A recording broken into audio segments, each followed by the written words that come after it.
we go. They're ready to hold. Chris Stewart got a big jump. A nice wheelie, but he got swallowed up by the pack. Then he comes right back again and drifts right down into the turn one. A great move by Chris Stewart, and he finds himself in second position. And Poland, once again, off to a semi-bad start, as he did in the last time, finds himself in fourth. Oh, the rider off in a big way outside of turn number 2. The rider went down hard, and the bike flipped it end over end. And it looks like the rider, we can't see him in the dust there, but a rider off hard. He slid off over there in turn number 2, and the bike catapulted end over end going into turn number 2.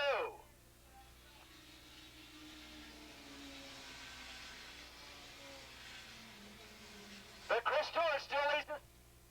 But right now, Chris Stewart leads the pack as they go down on top of the hill, and Poland's still hanging in there in fourth position. He's got 2 riders between him and the leader, and we're going to find out as they come down that front straightaway.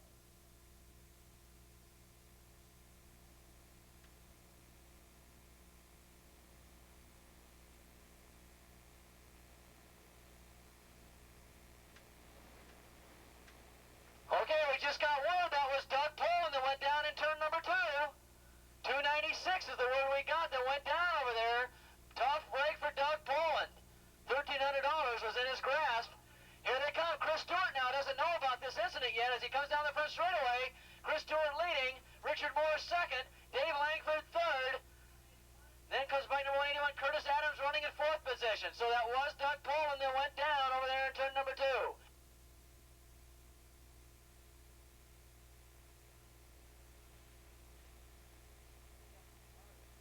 In 6th spot was bike number 20, Walt Nito, and in 7th spot, bike number 82, Mike Minnig, and in 8th spot, bike number 711, and that was the incredible, I don't have a 711 down here on my list.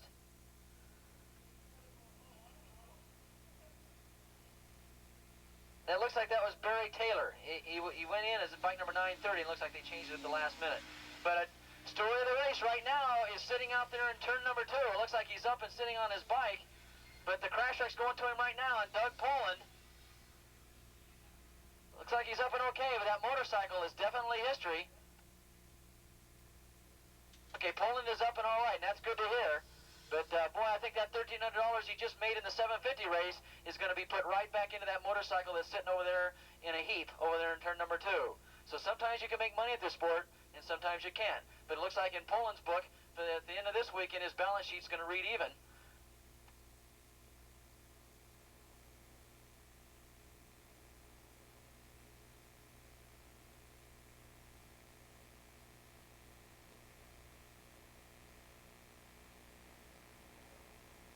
Here comes Chris Stewart out in front. He now has seen that incident over there and knows what's up. Richard Moore in second.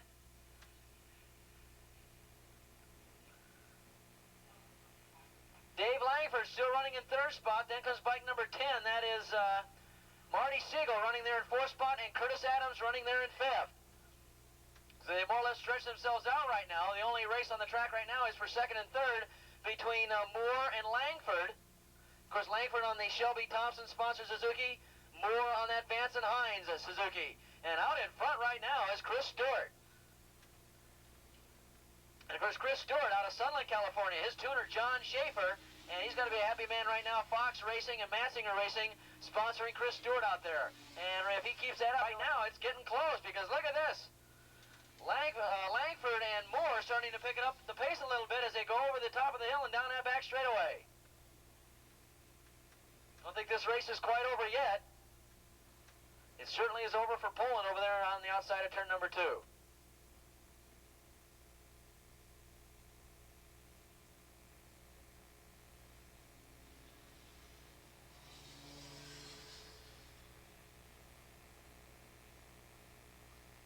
Coming out of turn number 9. Oh, and we got another rider riding off over there in the turn 9. So that 3-rider duel now is a 2-rider duel.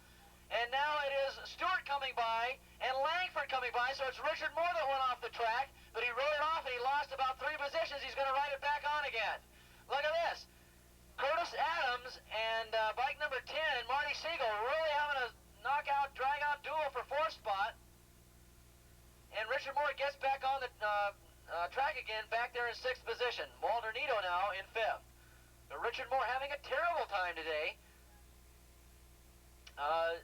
He's been in 2 or 3 races now, and it's very unusual to see Moore not go away, at least with a lot of money in his pocket. And this time it's just eluding him to all ends. But he must have got caught up in some of that oil over there, and he rolled the bike off. At least he didn't pitch it down sideways.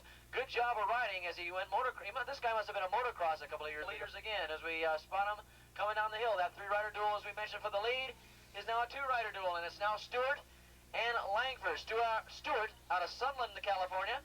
Langford out of Whittier, California. And of course, $1,300 for first, $800 for second. And right now, Stewart looks like he's got that $1,300 in the bag.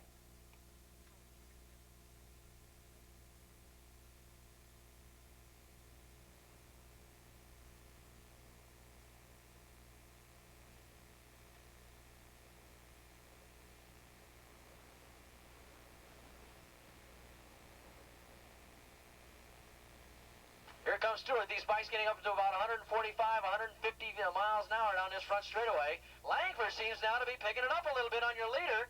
We may have a race before the end of this race is done after all.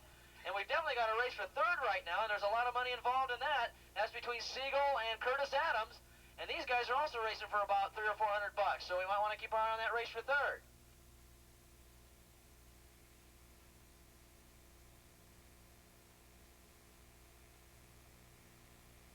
There's a red Toyota Celica parked in the back here that's blocking the snack bar. License plate number 1GPL364. We need it to be moved.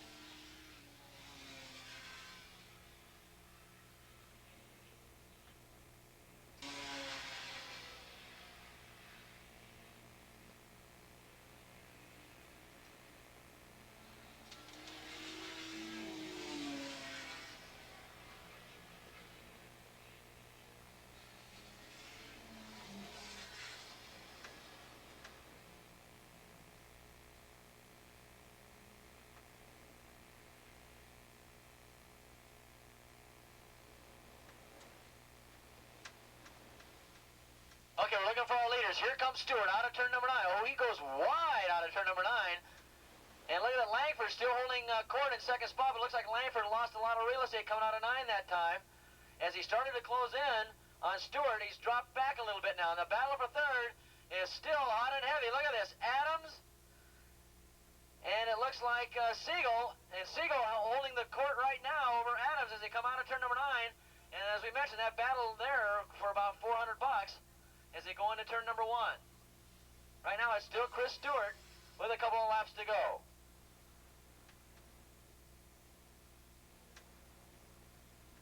Okay, it looks like Richard Moore, after that incident up there in turn number 9, is coming back into the fray again. He was up there running in second spot, dropped back to 6th when he went off the track, and now he's past Walter Nino, and he's back up into 5th spot. So Richard Moore trying to make up a little time. He might pocket a little money from Suzuki this time. Remember, all you guys now that are in this race, you not only get the Suzuki money, but Bates is pitching in $50 for the win at Calgard, $50 for the win, and of course they pay down to 3rd spot. And Vance and Hines, of course, putting in some money, and also Base Leathers. You're gonna get $50 from Base Leathers, also for the win. So a lot of money involved if Chris Stewart can still hold on to his position as Langford tries to gun him down.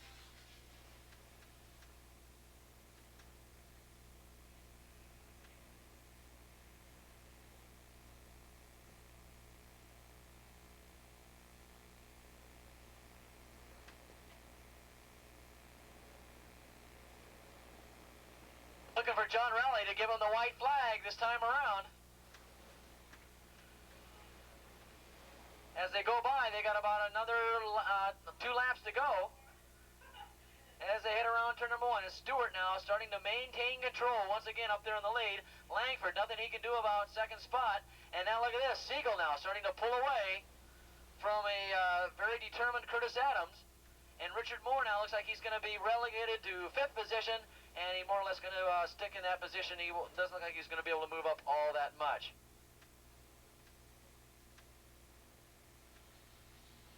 Walter Nito holding down 6th spot. Mike Minnig still holding down 7th spot. And then comes Barry.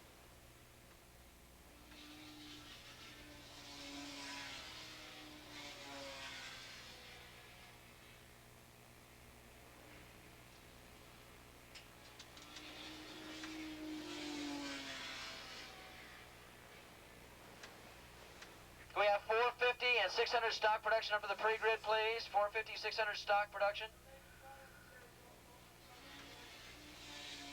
Remember, Honda will be giving out money in this race. I don't know if they're doing it this time, but I'm sure they'll be doing it in the future.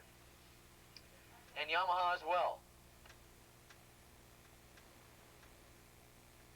Okay, John Raleigh has the white flag out. Chris Stewart's got it. 2.5 miles to go for Chris Stewart, and he'll pocket himself $1,300 bucks. And if we can have attention in the Chris Stewart pits for a real quick interview, we'll get him down here at the base of the announcer's tower for a real quick interview, and then we'll send you back racing again.